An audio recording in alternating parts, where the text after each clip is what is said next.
Okay. My name is Rak Razam, and a little bit about me. Well, that's a hard one to start with. I guess I've been involved with psychedelic culture for most of my adult life, actually, but as a media maker and a media professional, trying to capture some of the essence of the culture on the outside as it evolves, and also the interior spiritual journey, as well as the consciousness sort of journey, depending on what linguistic label you give it. I've been doing that for the last 7 years. I first went down to Peru in 2006 as a gonzo journalist, and for a magazine article that turned into a book called Aya, the Shamanic Odyssey. And that's just been turned into a film called Aya Awakenings, which is all about ayahuasca culture and what I call the global shamanic resurgence. Cool. Well, you actually had your premiere, I believe it was here, right? Was it a premiere or was it just a showing?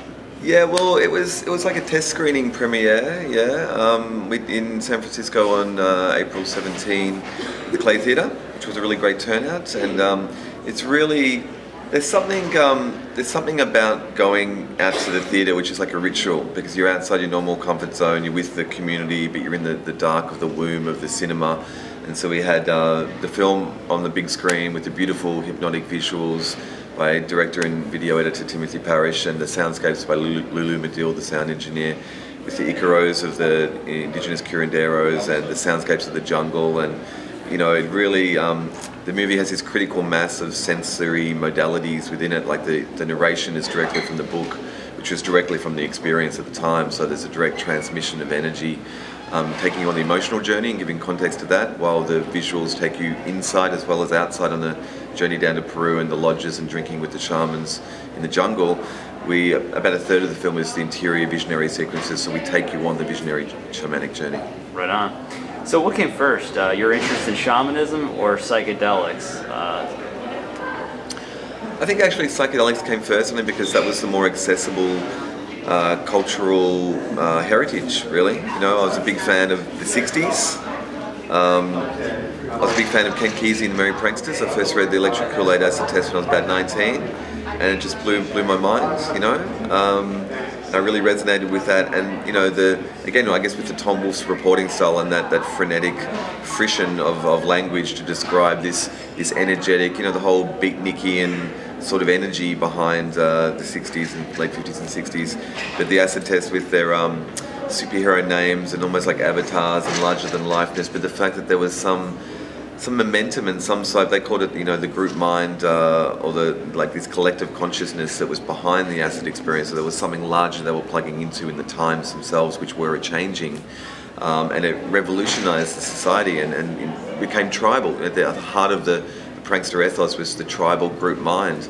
And so that sense of community and the sense of psychedelic community really affected me, and I think it's been part of my journey ever since.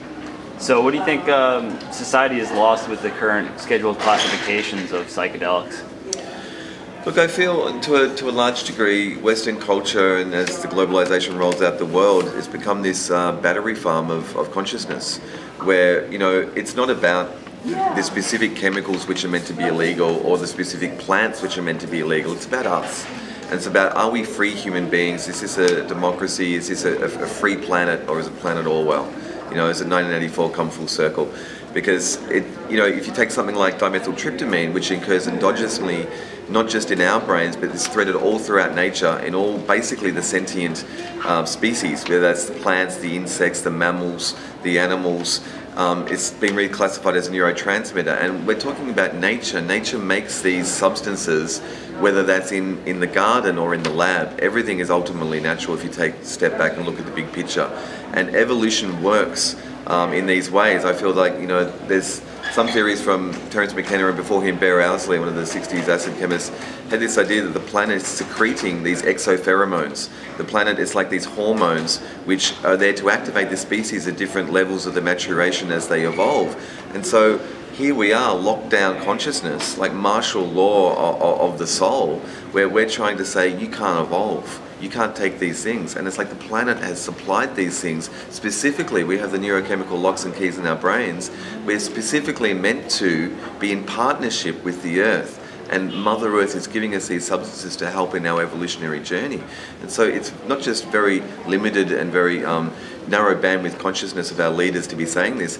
The only reason our leaders are saying this is to control and homogenize the populace and keep them suppressed. So there's the law of man and there's the law of God. And if you look at the fundamental origins of international law under the corporate trading systems from the British East India Company back in the days of empire, it was all founded under God. It was founded that God was above the law, and this is nature. This is us reclaiming our divinity. This is what entheogens are all about.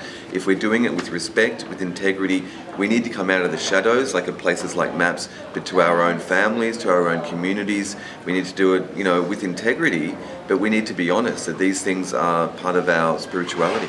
Right on. So what psychedelic would you like to see legalized the most, and why?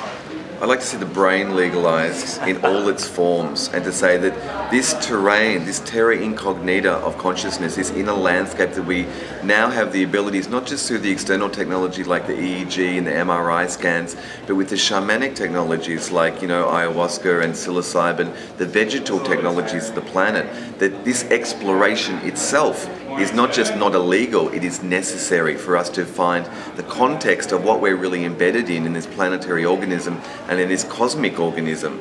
I think we're coming to the times when we're finding what our place in the web of life is, and it's not just legal, it's necessary. Cool. Do you have any explanations of why ayahuasca is driven by sound? Well, it's not just ayahuasca that's driven by sound, everything is driven by sound. And a lot of my ayahuasca journeys and even some smokable DMT journeys, I've realized that everything is vibration. Everything is this morphing, undulating sea of vibration. And so sound is the key. And many of the mythologies and root religions of the world, the indigenous cultures, they understand that sound is magic, vibration is magic. So you will have the tetragrammaton of the Greeks, of the divine names that you can or cannot say.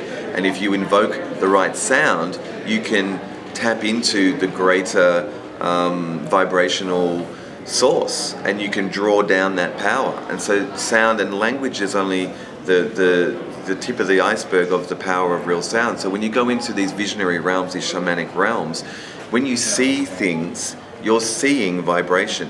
But you can turn that, with technology now, we can convert sound to light. We can do all these things with different data streams. They can convert cosmic rays and gamma rays. The full spectra of energy coming in can be converted into data, which can be ported into sound. We're getting the technological understanding that everything is vibration. And so ayahuasca, the Icaros, the magic songs, they drive the ceremony, and it's about, they can bring on different modalities within the ceremony, make you purge, make you feel better, bring on the visions.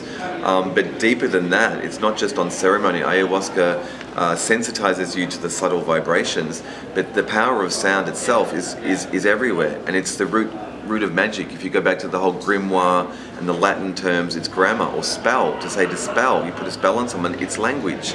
We're encapsulating, in the film Ira Awakenings, there's a very intense 5-MeO DMT sequence, and I come back and all I can say in essence about it is it's it, but inside the source super hadron collider of consciousness that merges into you become it reveals itself as vibration, and it's sound. You navigate, you surf the brainwaves of God in the deep 5-MeO white light tunnel experience by using sound. And it's an ancient shamanic technique that we're rediscovering. Right on. Why do you think psychedelic plants are ranked next to much more harmful drugs in classification? Like, what does the government fear? What does the population fear? Isn't there some quote, they only fear fear itself? They fear consciousness, they fear change. They've got this lockdown paradigm that's been the same for like more or less 2,000 years. Everything evolves on the outside with fashions and technologies, but the social structure itself has migrated in the last 6,000 years from a tribal structure to now we have this battery farm, commodified individual units living in little boxes, and we're all consumers. They have got the paradigm set up the way they want it, to have a hierarchy, to have the eye in the pyramid, to have the great mass of humanity slaving away at the 9 to 5, for the benefit of the people at the top of the pyramid. So they don't want to change. They've got a nice cushy thing. But that pyramid structure, that resource extraction structure of empire and of hierarchy has basically thrown the world into kind of squats here out of balance. You know, the sustainability of the web of life, and the reason I believe the plant entheogens are there and that the spirit of the planet is coming through the vegetal avatars like ayahuasca is to go to the people en masse. You guys are sick. If you have revealed within you soul and that connection to spirit and to the web of life and how that feels, you don't go like shitting in your own backyard, you know, because you remember. So I think they just fear. It's a fear-based, they're holding on, and life itself is fluid, it's a river, it's always changing and mutating. You can't hold on, you go with the flow and you evolve into the next thing.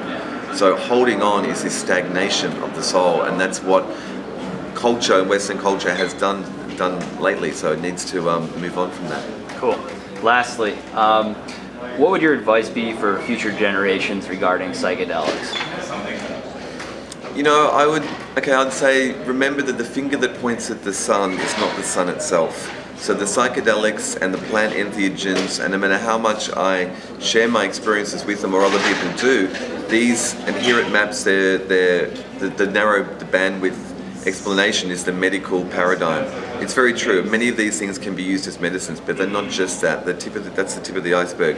So if you go deeper, there's soul catalysts. There's something to the healing that happens on that frequency of the medicine is because these things reveal, they cleanse, and they help reveal our own abilities. So they've done tests with the psilocybin mushrooms with the MRI scans at Johns Hopkins and overseas in England, and they've discovered that what it's actually doing is the Huxley thing about the brain being a reducing valve of consciousness and the filters. So the psilocybin's switching off certain bits of the brain, and it's allowing the brain at large to do what it does naturally. It's not these substances are tools. They don't do a lot of the things we think they do. We have the ability to do this. So I feel the planet is retraining us to find our own divinity within, in the sense that the human's consciousness itself, the body, is like a satellite dish for receiving consciousness. All the species receive a different fragment of the pan-galactic BitTorrent coming in, which comes down and loads as the program of consciousness on the planet, and then terraforms everything. Consciousness builds itself its nest, and at the moment we're building the noosphere in the internet, and it's like we're a dry dock for little baby god forms going out as intelligent universes that we're building them. You know, we're the bridge between what's come before and what's coming next. So remember, as much as the psychedelics and entheogens are wonderful potentiators for revealing what's out there, they're just a stepping stone for us to reclaim our ability to do this. And then what will they do at that stage? Ban us? Because no, it's like by that stage, you know, you am I and I am you and we are all one. There is no enemy, there is no terrorist and government, there is no good guy, bad guy, cop and criminal. There's only us. We are all one species, we are all one life form. And when we remember that and recognize that and have moved forward into our divinity, into claiming our role in the web of life and evolved into what I call the ultra culture, then we won't need the psychedelics or the entheogens, because they will have taught us how to be what they do. We will receive, like the sunlight coming down, we'll be able to channel and to integrate this experience, and then we'll be the galactic citizens that they're waiting for us to be. Thank you. Aloha.